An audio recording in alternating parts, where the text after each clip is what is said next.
안녕하십니까. 오늘 임종석이가 기자회견을 하는 거 보고 상황이 상당히 심각하고도 위험한 상황이라는 걸 직감적으로 느끼게 됐습니다. 그래서 급하게 스마트폰을 켰습니다. 임종석이 읍소를 하면서 의기소침하고 어떻게 보면 좀 찌질하죠. 그런 모습을 보이는 걸 보면서 이게 예상했던 대로 되는 것 같다, 이런 생각을 했습니다. 이재명이가 사천을 하고 자신의 재판 그것을 담당하는 변호사들에게 공천을 해주고 그리고 친명 정당을 만들고 그리고 종북 세력들 그리고 통진당 그리고 경기 동부연합 그러니까 민혁당 일부죠. 이석기 세력, 이러한 사람들, 반대한민국 세력, 그리고 거의 간첩 수준, 아로 수준에 있는 사람들을 비례정당에 넣고, 이런 것들은 우리가 다 알고 있고 예상했던 거 아닙니까? 친문에서 친명으로 변화되고, 또 그리고 전대업 세대에서 한청년으로 교체되고, 이런 거는 다 예상했던 일들이고, 이재명의 인간성, 그리고 인간 됨됨이를 봤을 때, 그러고도 남을 거란 예상을 했습니다. 그런데 중요한 것은 이게 이제 이재명의 개인 캐릭터, 인성, 이런 것을 넘어서, 이게 커다란 컨트롤 타워에 의해서 움직여지는 흐름, 이런 것을 직감적으로 오늘 좀 알게 됐습니다. 물론, 그런 예상을 하고 있는데, 이제 거의 확신과 같이 된 거죠. 첫 번째, 임종석이 저렇게 찌질한 모습을 보이고 이러는 것은, 임종석은 이미 끈이 떨어진 것이 확실합니다. 물론 좌파들, 특히 주사파들, 그리고 전대업 세대들은 종북에서 종중으로 넘어갔죠. 왜냐하면 타락을 했고 상당 부분 권력을 가졌었고, 또 문재인 정권이 종중 사대주의 매국 정권이었기 때문에 거기에 연루된 사람들은 중국 공산당과 상당 부분 연결이 됐고 부패 공동체로 얽혀 있습니다. 임종석이 은근히 과시한 거는 민노총 세력이라든지 우리나라의 종북 세력, 이러한 부분들이 뒷배경에 있는 것처럼 행세를 하고 다녔었죠, 지난 정권 때. 그런데 오늘 보니까 전혀 그런 것이 아니고 이제 소모품이 유효기간을 다하고 폐품이 돼버리는 그런 것을 알게 됐습니다. 좌파들의 중요 결정은 자체적으로 하는 것이 아니라 컨트롤 타워가 있다고 말씀을 여러 번 드렸죠. 그게 이제 평양이 될 때도 있고 북경이 될 때도 있죠.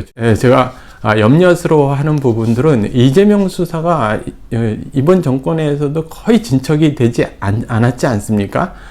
그러니까 이게 다 연결이 돼 있는 거죠. 그러니까 우리나라 민노총, 그리고 아로 수준, 간첩 수준, 진보당, 이러한 부분들이 이렇게 전부 컨트롤 타워에 의해서 이재명으로 결집을 하고 이재명을 앞세워서 그들이 이제 권력을 획득하는 그런 과정이라고 이야기할 수 있습니다.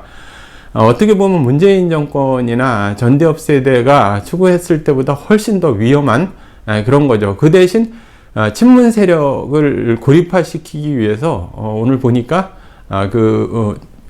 친노 세력, 그러니까 과거 노무현 세력들은 이렇게 포용하는, 그러니까 통일전선 전술이죠. 이렇게 하나를 고립을 시키면서 하나는 제휴하면서 친문을 고립을 시켜서 제거하고, 그리고 그 자리에 아까 말씀드렸던 종북 세력, 거의 간첩 수준, 그리고 아로 수준, 반대한민국 세력을 포진시키는 그러한 방법입니다.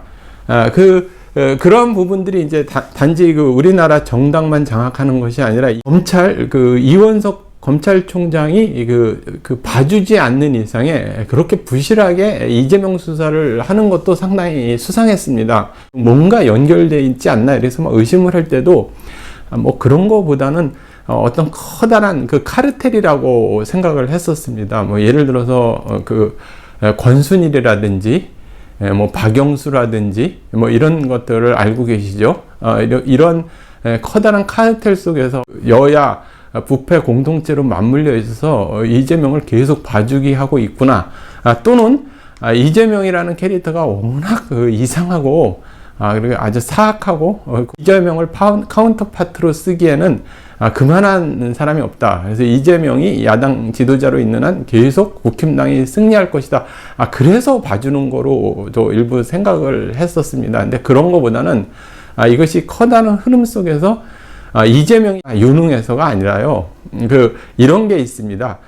중국 공산당이나 북한에서는 한 사람을 지목을 하면 그것을 계속 지지를 합니다. 뭐 선거 조작도 마찬가지로 뭐 A라는 책임자가 있으면 계통을 계속 사용을 합니다. 달리했을 때 이제 보안의 문제가 될 수도 있고 여러 가지 문제를 발생하기 때문에 지속적으로 하나를 찍으면 크게 문제가 없는 한 그것이 다 발각되지 않는 한은 계속 지속적으로 그것에 의존합니다.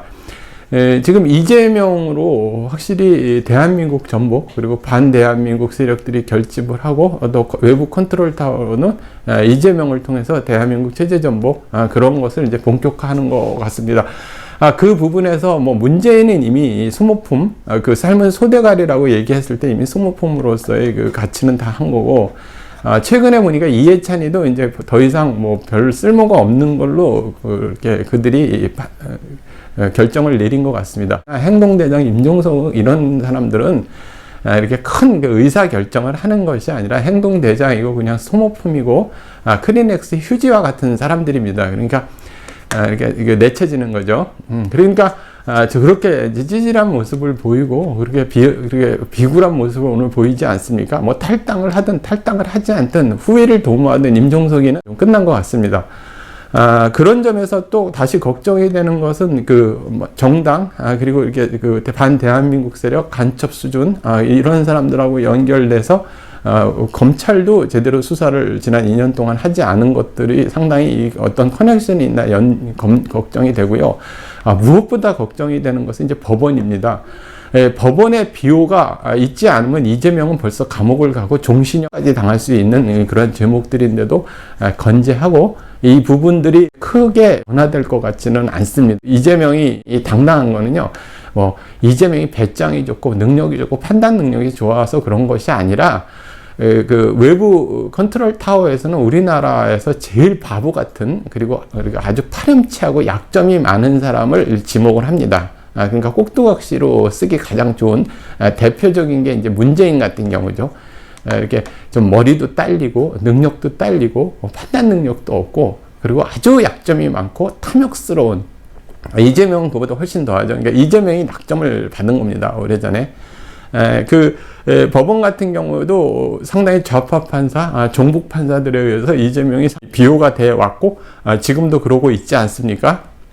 그러니까 이재명이 잘해서 그런 게 아니라 이재명이 건재한 이유는 이런 커다란 흐름 속에서 이런 권력 카르텔 그리고 외부의 오더, 국내 종북 반대한민국 세력의 어떤 일련의 움직임, 그들이 방패막이, 그들의 그리고 어떤 통일된 노선들, 그리고 협력들 이런 거에 의해서 이제 건재하고 있다는 생각이 듭니다.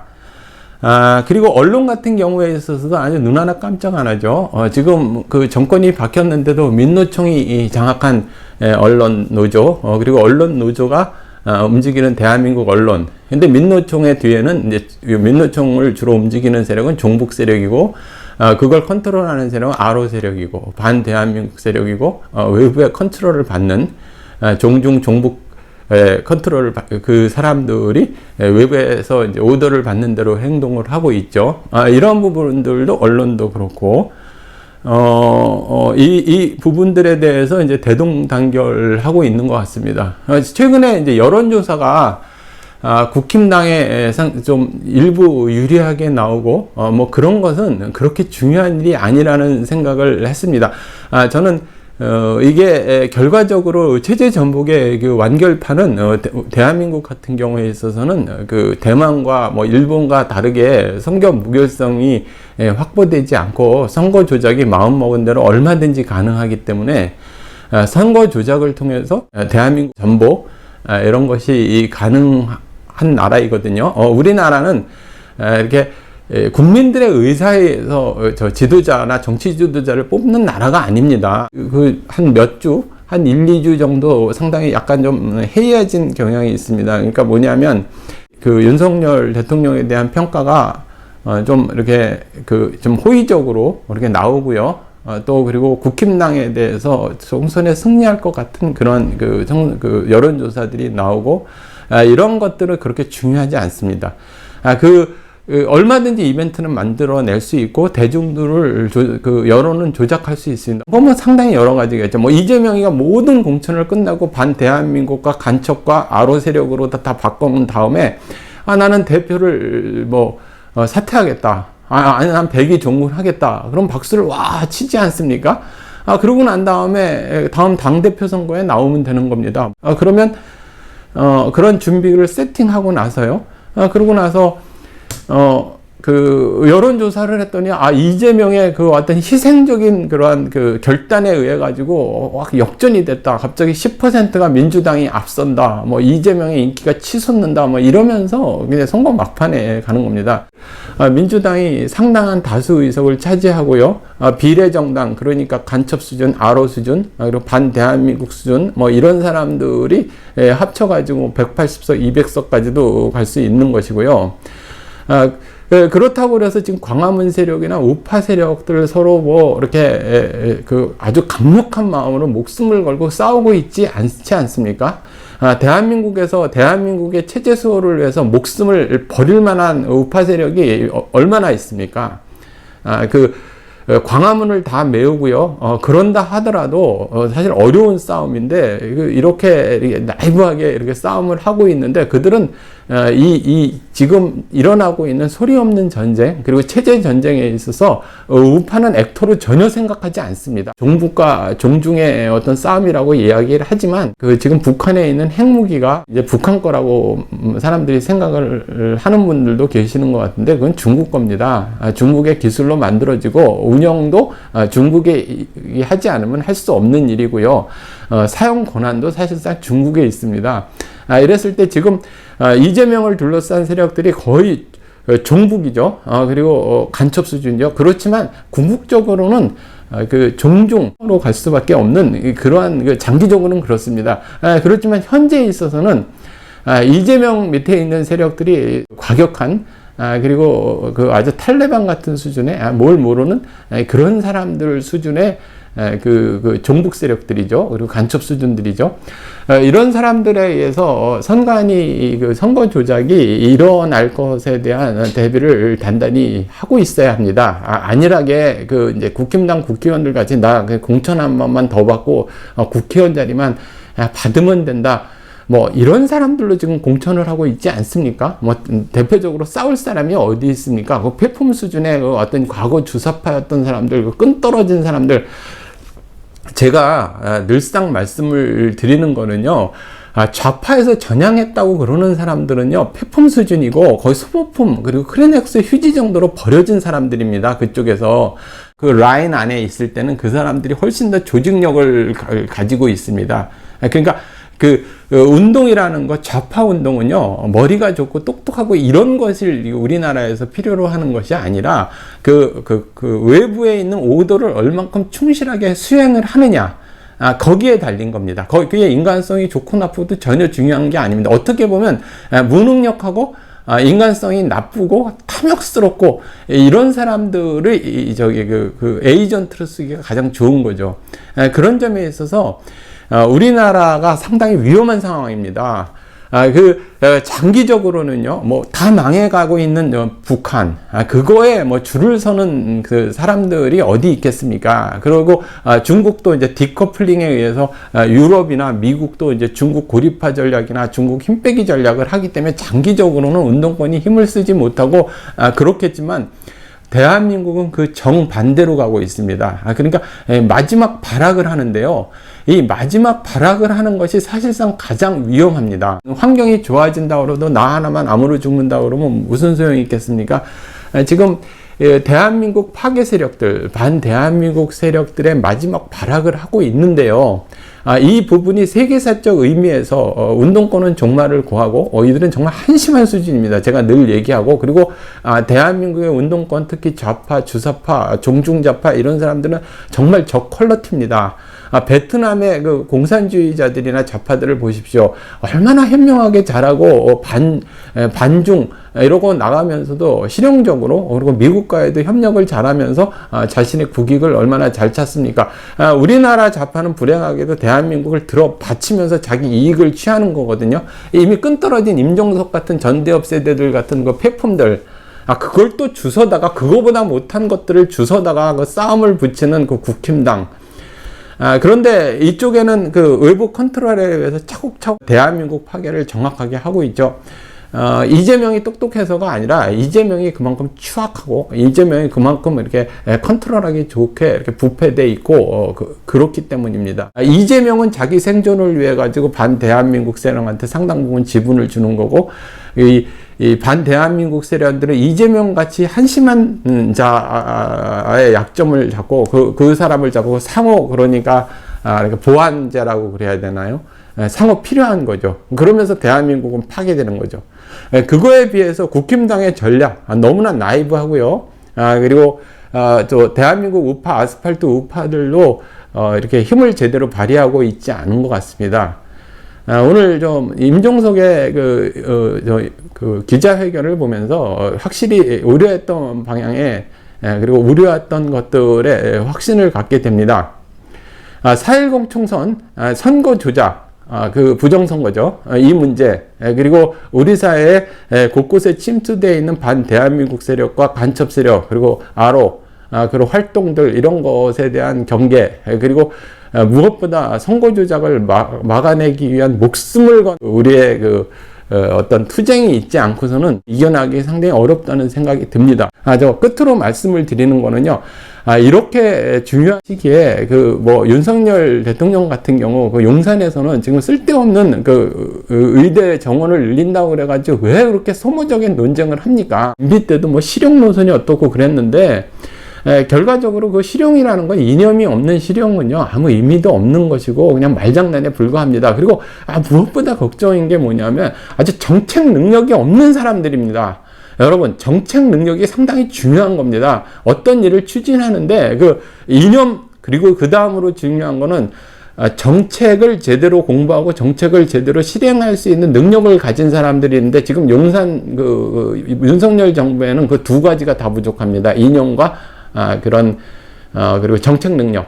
어째 이렇게 거기도 우리의 그런 사람들만 주워 모아가지고 그 짓을 하고 있는지 참 걱정스럽습니다. 이런 중차대한 시기에 대한민국의 체제 전쟁을 하는 시기에 같은 우파의 핵심 자원이라고 할 수 있는 의사들을 적으로 돌려가지고 그리고 또 정책 능력도 없어가지고 그 짓을 하고 있어야 되겠습니까? 대한민국의 가장 좋은 점은 값싸고 정말 전 세계에서 이렇게 값싼 의료비 그리고 이렇게 질이 좋은 의료진 이런 것을 다 없앨 예정이십니까? 아니, 정책 능력이 없습니다. 정책 능력이. 그러니까 좀 정신을 좀 확실히 좀 차리고요. 그리고 한동훈 비대위원장 같은 경우에 있어서 정말 염려스러운데 지금 대한민국이 어디를 가는지 잘 보시기 바랍니다. 지금 대한민국 어디로 가는지. 당신들이 이재명을 이만큼 살려놨기 때문에 상당히 위험스러운 겁니다. 이원석 검찰총장도 명심하기 바랍니다. 당신네들이 지금 하고 있는 일들이 대한민국 파괴에 상당히 일조를 하고 있는 거나 마찬가지입니까? 지난 2년 동안 도대체 뭐 했습니까? 간첩 하나 제대로 잡아들이지도 못하고 이재명 하나 구속시키지도 못하면서 그 부패 카르텔이 그렇게 중요합니까? 자유우파, 그리고 자유시민 여러분, 정말 열심히 싸워야 하는 겁니다. 자, 이상 마치겠습니다.